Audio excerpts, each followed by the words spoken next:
Alright, today I want to talk about accessory work for weighted pull-ups, so without further ado, let's get into this video. And as always, if you want professional help with this, the link to my online coaching is down below in the description.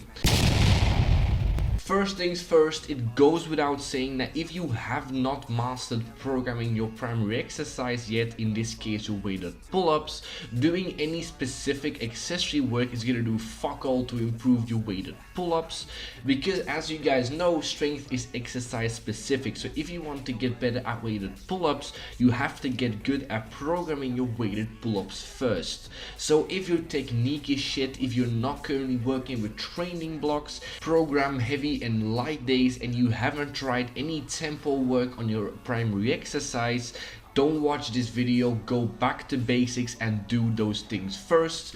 By the way, I've made videos talking about all of those specific things in my programming series, so check that out first. And just to make myself clear, this does not mean that you shouldn't do any accessory work when you're just starting out with your weighted pull-ups. What I'm saying is that don't stress over any specific things when you haven't mastered programming your primary exercise. So now let's talk about specific accessory work for your weighted pull-ups. Now almost every single horizontal pulling movement is gonna work just fine. However, my personal favorite is the bent over barbell row, and this is why. It's going to work the exact same muscles as weighted pull-ups, so primarily your upper back, lats, and your biceps. And you're also using the same grip, so as you guys know, that is a pronated grip right there.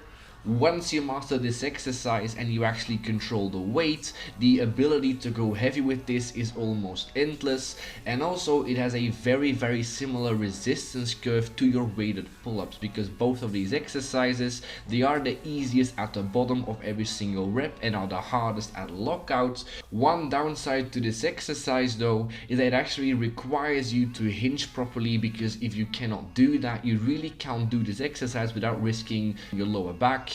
So in an ideal situation, you would actually prefer any chest supported row instead of a bent over barbell row. However, in my gym there is no option to do that, which is why I've been doing bent over barbell rows instead.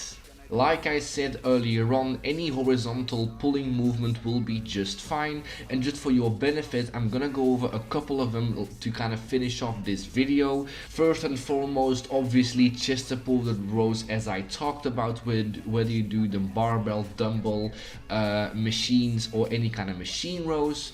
However, I personally found that once you get a pretty strong back from doing weighted pull-ups, I tend to max out those machines very quickly. Also, things like pullovers could be a great idea, but I would personally advise you to stick more to like horizontal rowing movements instead of pullovers. And then to finish off today's video, once again I want to repeat myself, primary exercise is always going to be key, so make sure that you master those first before really thinking about anything that I've talked about in this video.